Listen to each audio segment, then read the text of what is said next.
매일 아침 꼭 챙겨야 할 뉴스 딱 3개만 골라서 깊게 들여다봅니다. 뉴스 세계 시간인데요. 오마이뉴스의 곽우신 기자 모셨습니다. 어서 오세요. 네, 안녕하세요. 그리고 박지훈 변호사 모셨습니다. 어서 오세요. 안녕하세요. 네. 데이지님, 둥글레님, 현님, BJ벤님, 네코코네코님, 파란하늘님, 7587님 등등 7298님도 있네요. 자, 20살 생일을 축하한다고 인사 건네주셨습니다. 감사드리고. 꽃밭이라고 하네요. 꽃들이 좀 많고 네. 스튜디오에 조지 클루니가 둘이나 있습니다.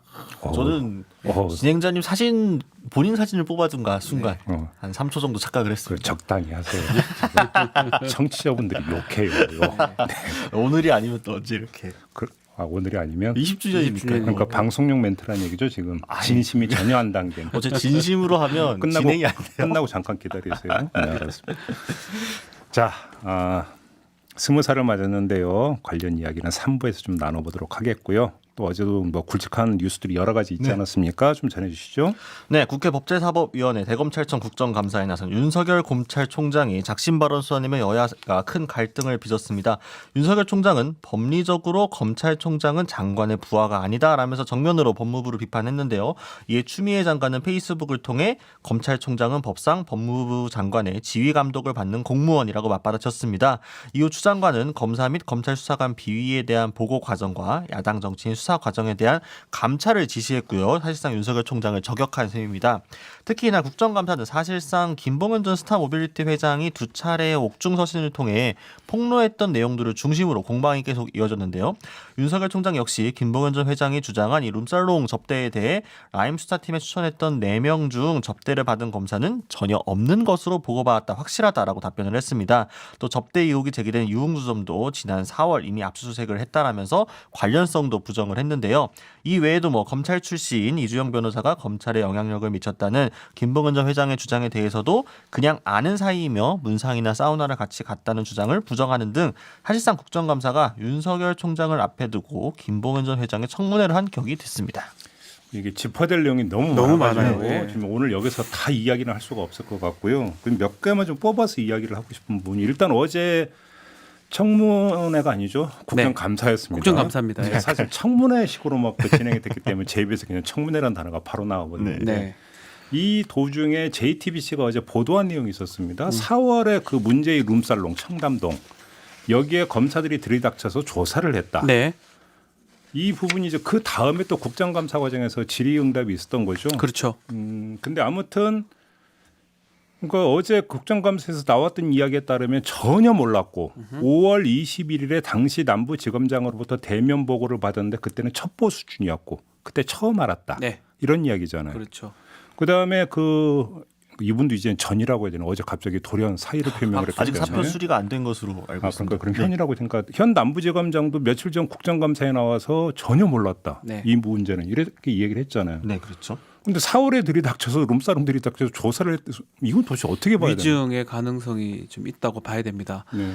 압수수색을 했다라는 거거든요. 압수수색을 막 할 수 있는 게 아닙니다. 압수수색은 첩보 단계에서 하는 게 아니죠. 할 수가 없고요. 압수수색을 정식으로 하려면 입건이 사건 되고. 번호가 있어야 됩니다. 우리가 형제 번호라고 하는데요. 예. 사건 번호를 딴 다음에 이 법원의 영장 같은 걸 받은 다음에 할 수가 있습니다.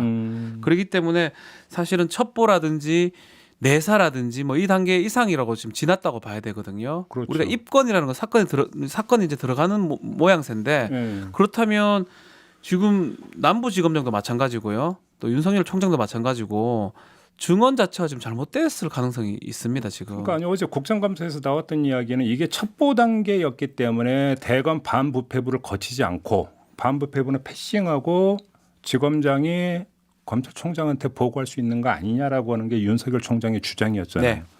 근데 만약에 4월에 정말로 그런 압수수색이 있었다라고 한다면 이거는 첩보 단계를 넘어서 그러니까 정식으로 입건이 됐고 맞습니다. 사건 번호까지 부여가 된 상태에서 했던 수사라고 하니까 지금 앞뒤가 전혀 안 맞는 거고. 그렇죠. 다만 윤석열 총장이 어제 그래서 이제 JTBC 보도가 나온 후에 질의에 대한 응답은 이 건 같은 경우는 그 룸사롱 접대건이 아니라 다른 건. 네. 이렇게 지금 대답을 했다라는 거잖아요. 네, 그렇습니다. 이제 김봉현 전 회장이 4월 23일에 체포가 됐고요. 이제 유흥업소 등의 압수수색이 이루어진 게 4월 21일이었습니다. 그러니까 네. 윤석열 총장의 해명은 이 남부지검이 조사를 시작한 게 5월 말이기 때문에 4월에 간 게 관련으로 시간상이 안 맞다. 그러면서 이 건은 전임 청와대 행정관이 이 라임 사건 관련 검사 문건을 전달한 건으로 진행됐다. 그러면서 이 관계자들이 유흥업소 관계자들이 혼동한 것으로 보인다라는 식으로 이야기를 했습니다. 그러니까 이거는 분명히 좀 이제 그 단정할 게 아니라 확인이 필요한. 그렇죠. 확인이 필요합니다. 교차 확인이 필요한 부분인데 어제 JTBC 뉴스를 보면은 그 룸살롱 직원의 대답이 그 와서 검사들이 여기 와서 술을 마신 적이 있느냐라고 물어봤다. 그렇죠. 라고 하는 게 룸살롱 어떤 종업원의 지금 대답이었거든요. 그렇죠. 그럼 이 부분은 도대체 뭐냐? 이거는 그냥 사실 금방 확인이 될 부분이에요. 지금 두 사람 특히 이제 책임자인 윤석열 총장이나 남부지검장 같은 경우는 아니라는 거거든요. 다른 건으로 지금 했다라는 건데 예. 다른 건이라면 그 룸사롱 가서 검사가 있었냐 없었냐 이런 질문을 왜 합니까? 할 이유가 없는 거죠. 예. 그러니까 근데 그런 얘기를 그 종업원들이 했다 그러면 그 건일 가능성이 높다라는 거고 완전히 두 사람 다 지금 위증을 해버린 결과가 되는 겁니다. 네, 아무튼 이건 반드시 확인이 필요한 부분인 게 이게 하나의 지금 그 여러 가지 부분에 대해서 이게 거짓이냐 사실이냐 이것을 가릴 수 있는 중요한 지금 고리가 되기 때문에 요 부분들 반드시 좀 사실 확인이 필요한 부분이다라고 하는 거고 어제 JTBC 보도에서 보면은 또 다른 종업원 뭐 JTBC B 씨라고 표현을 했는데 핸드폰을 일단 압수해 갔었고요. 나중에 또 출석을 해서 그 조사를 받았고 이때도 검사가 왔었는가라고 하는 것들 물어봤다라는 그렇죠. 지금 대목이 있기 때문에 이 부분들이 일단 먼저 좀 정리가 돼야만이 이 상황 판단이 좀 가능하다. 요 얘기를 좀 해야 될 것 같습니다. 이건 좀 포인트로 반드시 그러니까 짚고 넘어가야 되는 문제여서 한번 먼저 짚어봤고요. 예. 아무튼 어제 국정감사는 결국은 제가 본 감상평은 프레임 전쟁이더라. 네. 무슨 얘기냐면 김봉현 씨가 쳐놓은 프레임과 추미애라고 하는 프레임 여기서 어떤 싸움이더라. 결국은 검사 비위 내지 어떤 그 수사 지휘의 문제, 김봉현 씨가 제기했던 이 문제에 초점을 맞추는 시각과 네. 추미애 장관의 수사 지휘권의 위법 부당성에 대한 어떤 주장 이것이 결국은 충돌하면서 어떤 목소리가 더 큰가? 그렇죠. 결국 이런 판이었다고 정리를 하면 되는 거 아니에요? 딱 맞습니다. 이 야당 여당 주장 포인트는 딱 그거였는데 더 우리가 주목해야 될 부분은 윤석열 총장의 답변의 대응 부분이거든요. 네. 뭐 처음에는 참 기세 좋게 답변도 하기도 하고 또 뭐 말 끊기도 하고 이런데 결과론적으로는 강하게 얘기를 하면서 실수적인 부분들이 많은 것 같아요. 총장 입장에서 예를 들면 어떤 게 있어요? 뭐 부하 얘기라든지 중상모략 얘기라든지 예. 뭐 여러 가지 얘기가 결국은 법무부에서 감찰을 작동을 시켰는데 사실 그거는 이번 국정감사 기간에 그 답변을 보고 했다고 보는 게 맞는 것 같거든요. 상당히 부적절해 보이는 법무부 장관이 봤을 때는 오히려 문제를 그 국정감사를 통해서 약간 봉합을 할 수 있는 상황을 이제 오히려 더 키워버린 상황이 된 게 아닌가. 그래서 프레임 전쟁에 여당 야당은 사실은 여당은 오히려 좀 너무 대차게 답변을 하니까 당황을 했지만 결과론적으로는 여당 입장에서는 오히려 수사 지휘 부분으로 가버리니까 더 좋았던 것 같아요. 야당 입장에서는 그 국정감사 과정에서는 윤석열 총장이 잘 답변하니까 좋았을 수 있는데 문제는 이게 판이 더 커져버리는 결과가 되는 거거든요. 그러게요. 그래서 야당은 오히려 결과는 좀 나쁘다는 생각이 좀 듭니다. 아 그래요. 알겠습니다. 근데 저도 개인적으로 이제 그 감상평 하나만 말씀을 드리면 그 여당 의원들이 집중적으로 물어봤던 게 중앙일보 사주, 네. 조선일보 사주 만난 적 있느냐. 네. 이거에 대해 윤석열 총장의 답변이 상대가 있는데 그걸 어떻게 이야기하느냐. 확인해 줄 수 없다라고 얘기했습니다. 확인해 줄 수 없다고 예. 계속 이야기를 했거든요. 근데 저는 그 장면을 보면서 의아했던 게 제 기억이 틀리지 않다면 작년에 그 총장 인사청문회 과정에서 네. 양정철 전 청와대 비서관을 만났고 그 자리에서 총선 출마 권유를 받은 적이 있느냐라는 질문이 있었어요. 있었어요. 그때 예. 만났다는 사실을 인정하지 않았었나요? 네. 인정을 했습니다. 제 기억으로는 만났다는 사실을 인정을 했던 걸로 알고 있는데 그럼 그때는 상대가 투명인간이었나요? 그러면? 그러니까 사실은 필요에 의해서 답변을 하는 것 같아요. 한쪽이 허락을 하지 않았기 때문에 답을 할 수 없다라고 사주 측은 얘기를 했는데 양정철도 마찬가지거든요. 허락이 했겠습니까? 그 답변하는데 거기서. 근데 그때는 출마 권유를 받았다고 하면서 만난지 사실을 또 확인을 해줬습니다. 네. 반대적인 상황이죠. 그때도 이렇게 답변했었어요. 사실은 확인해 줄 수 없다라고 답변을 그러니까 했었어요. 어제 유행했던 그 단어가 선택적 정의와 선택적 의심이었잖아요. 하나 추가하면 선택적 답변이더라. 그렇죠. 네. 이건 필요하면 확인해 주고 필요하지 않으면 확인해 주지 않다. 이런 예. 상황이거든요. 예. 사실은 말이 좀 안 맞다고 봐야 되겠죠. 이 부분은요. 예. 그러니까 아무튼 그 인사청문회 때는 양정철 전 비서관하고 어떻게 만나게 되는지 만남의 경위까지도 소상히 밝혔던 것으로 제가 기억을 하고 있거든요. 그럼 이거 좀 앞뒤가 안 맞는 거 아니냐 이런 이야기가 들은 거고. 그러니까 이제 그 양정철 원장 예전에 그 만났었던 이야기에 대해서도 그렇고 이번 국정감사에도 좀 여러 포인트 중에 하나는 이제 전 법무부 장관을 만나가지고 뭐 그때서 선처를 부탁했느니만 그런 관련 답변들도 보면은 그러니까 이게 그건 뭐 사전에 조율이 돼가지고 본인이 꺼낸 이야기는 아닐 거 아닙니까? 이런 이야기를 국정감사에 해도 되겠습니까라고. 그래서 물론 모든 관련 이야기가 상대가 있는 건데 굳이 언론 사주를 만난 것에 대해서만 좀 거리를 두는 식으로 확인해 줄 수 없다라는 식으로 이야기를 하는 거는 그러니까 확실히 윤석열 검찰총장이 정치적으로 뭔가 계속 발언을 한 게 아닌가라는 의구심이 들 수밖에 없는 그 부분이 있거든요. 질문이 왜 하는 거냐 하면 사실 그 뒤에 합니다. 박주민 의원이 질문한 걸 제가 기억하고 있는데 그 검찰 어떤 규정이라든지 그거 반하는 걸 물어보려고 한 건데 그걸 빠져나가려고 그건 답을 안 한 걸로 보입니다. 그 이제 조선일보 사주 만났냐고 물어보면서 그렇죠. 이제 조선일보 관련된 사건이 사건 하고 검찰에 너무 지금 많으니까. 여러 가지가 있다. 예. 이 점을 지적을 하면서 했던 얘기겠죠. 네, 아무튼 뭐 짚어야 되는 부분이 너무 많은 부분인데요. 여기서 다 소화하기는 힘들 것 같고요. 더 자세한 이야기는 내일 청기누설에 이걸 집중적으로 분석을 할 겁니다. 분석을 좀 국정감사 어떻게 해보도록 진행되었는지 해보도록 하겠고요. 자, 두 번째 뉴스로 넘어가죠. 네, 독감 백신 접종자 중 사망 사고가 잇따르면서 국민의힘이 정은경 질병관리청장을 향해 비판의 목소리를 높였습니다. 국회 보건복지위원회 국정감사에서 여당과 야당은 이 백신 접종 중단 여부를 놓고 충돌이 있었는데요. 민주당은 접종이 계속 되어야 한다고 주장한 반면 국민의힘은 접종 중단과 전수검사를 촉구했습니다. 이 가운데 어제 하루에만 사망 신고가 10건 넘게 접수가 되면서 정은경 청장은 국정감사 도중 조기 퇴장 현장으로 복귀를 했습니다. 이 과정에서 이제 야당이 정은경 청장 때리기에 나선 게 좀 이례적이다라는 평가가 나오는데요. 지금까지 야당은 이제 코로나19 방역 조치와 관련해서 뭐 문재인 정부나 정권 차원의 비판은 했지만 업무를 잘 수행하고 있다고 평가받고 왔던 정 청장에 대해서는 목소리를 높이지 않아 왔는데 이번 사태에서는 유독 날을 세운 겁니다. 야당 간사였던 강기훈 국민의힘 의원은 질병관리청이 국민 불안을 더욱 키우고 있다라고 전수검사를 주장했고요. 최현수 국민의당 의원 같은 경우에는 도대체 질병관리청을 어떻게 믿을 수 있느냐라고 지적을 했습니다. 좀 이렇게 공세로 돌아선 야당의 속내가 좀 물음표인 상황입니다. 근데 좀 약간 성격은 좀 다른 것 같아요. 이전에 이제 몇 번 어떤 그 정은경 청장에 대한 이른바 저격 비슷한 것이 있었지만 그때는 정치적으로 접근을 했기 때문에 오히려 역풍을 맞았던 것인데 네.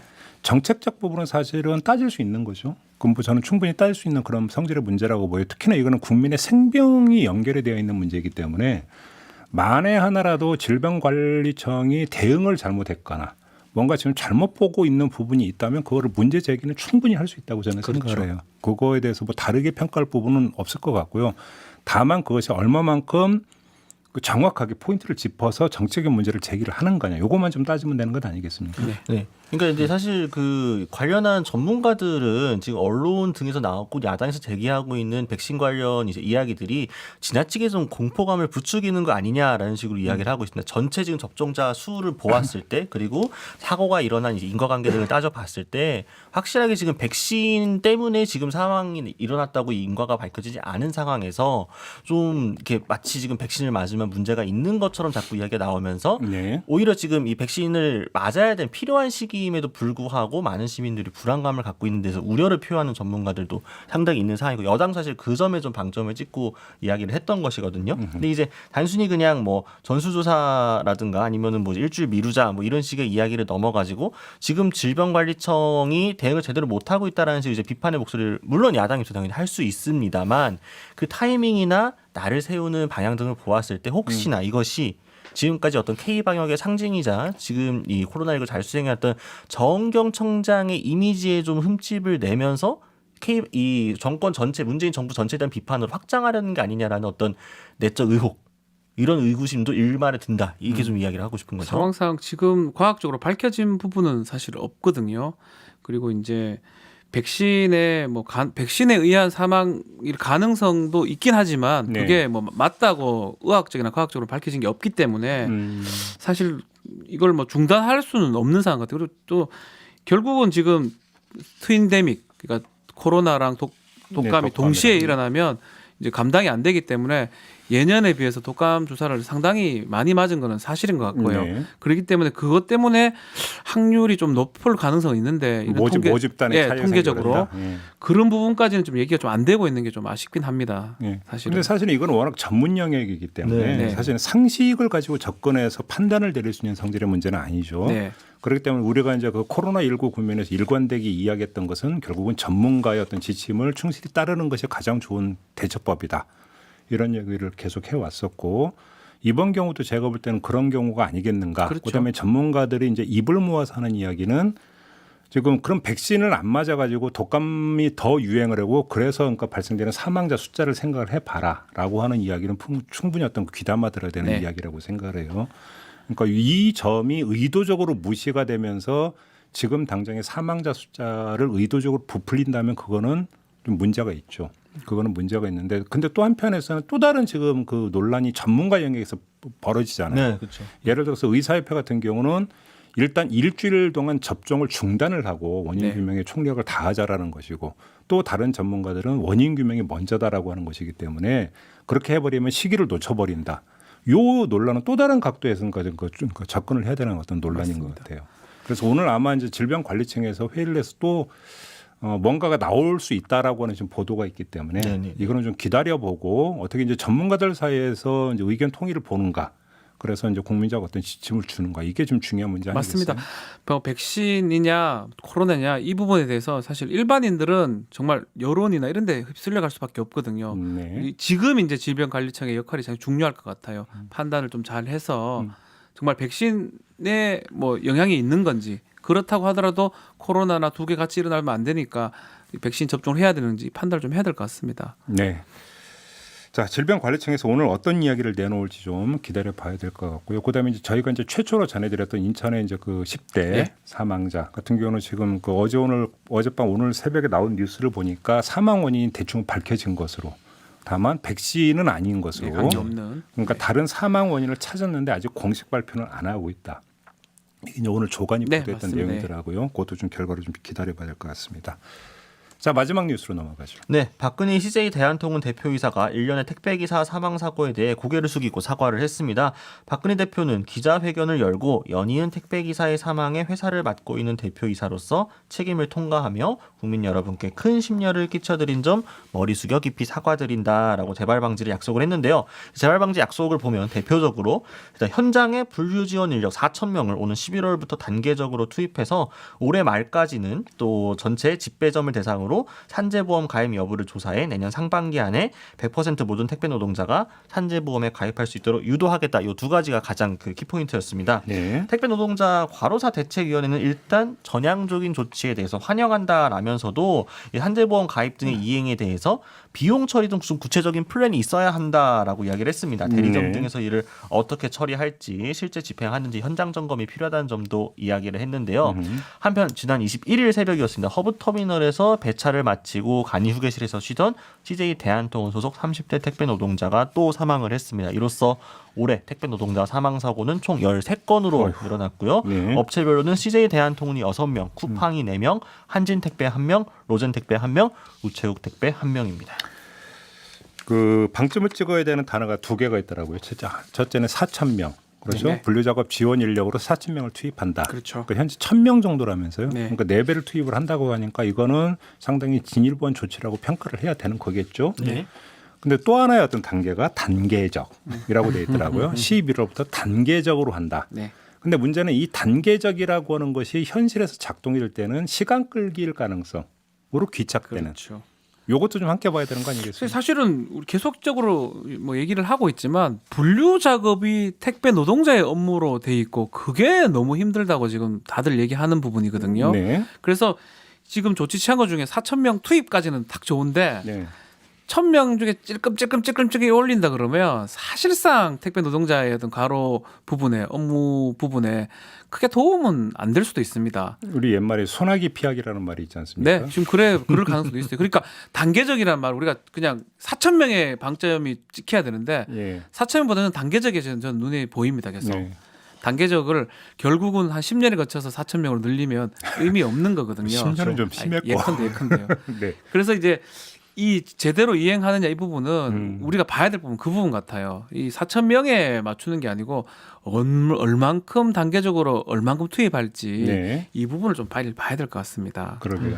그러니까 4,000명의 분류력이 투입만 제때 된다고 하면은 얼마나 좋은 일입니까? 그렇죠. 그렇기 때문에 과로사 대책이 또 환영을 표한 거고요. 근데 방금 말씀 주신 것처럼 단순히 지금 내리는 비를 피하기 위해서 고개를 숙인 것인지 아니면 진심으로 사과를 하는 것인지는 앞으로의 이 행동을 좀 봐야 되겠죠. 근데 이제 4,000명, 그러니까 소위 말 그때 이제 택배 업체들의 용어로 까대기라고 하는 그 이 업무에서로부터 이것만 벗어나게 돼도 사실상 지금까지 공짜 노동을 해왔던 거였거든요. 네. 이분들이 택배 기사들이 사실은 다 개인 사업자로서 등록이 특수고용 노동자들이기 때문에 건당으로 원래 이제 그 체크 정리돼서 받는데 이렇게 2-3시간 이상씩 혹은 그 이상으로 과로하게 이 분류 작업에 투입되더라도 그건 아무런 보상을 받지 못했던 이 체계 자체에 대해서 좀 지적이 필요할 것 같고 네. 그리고 이제 4,000명이 투입이 되고 산재보험 100% 적용 뭐 당연히 좋은 일입니다만 이것이 과연 또 근본적인 대책일까에 대해서 또 조금 생각을 좀 해봐야 될 것 같습니다. 기본적으로는 노동자들의 지위 자체가 특수고용직으로서 유지가 되고 산재보험이 가입되면 그럼 문제가 해결되는가?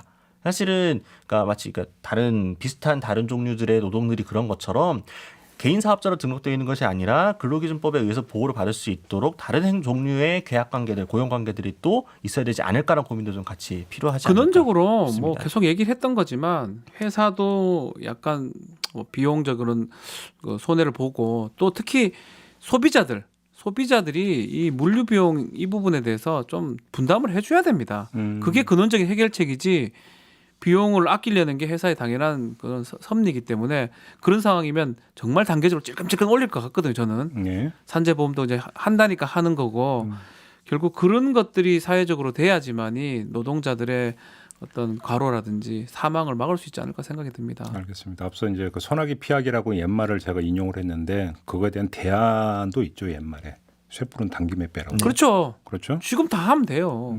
그냥 해버리면 되는 겁니다. 그렇지 않습니까? 그다음에 8672님이 중요한 점을 지적을 해주셨는데 택배 노동자에게 먼저 사과를 해야 된다. 네. 이 점도 지적을 해주셨는데요. 맞는 말씀이신 것 같습니다. 그다음에 지금 국회에서는 이 중대재해기업 처벌법 네. 이야기가 이제 계속 나오고 있지 않습니까? 이게 이제 그 이번 정기국회에서 처리가 될지도 이제 관심사가 되는데 국회도 지금 현장에서 어떤 이야기가 나오고 있는지 좀 경청을 하고 이게 민생입니다. 이게 진짜로 그렇죠. 민생이잖아요. 이것도 좀 어떻게 처리를 할지 다시 한번 본인들도 좀 돌아봤으면 좋겠다. 이 말씀 전하면서 여당이 당론을 결정했으면 좋겠습니다. 네, 오늘 뉴스 세계 마무리하겠습니다. 박지훈 변호사, 곽우신 기자와 함께했고요. 박지훈 변호사는 잠시 후에 또 뵈야죠. 네, 알겠습니다. 자, 수고하셨습니다. 네, 감사합니다. 감사합니다.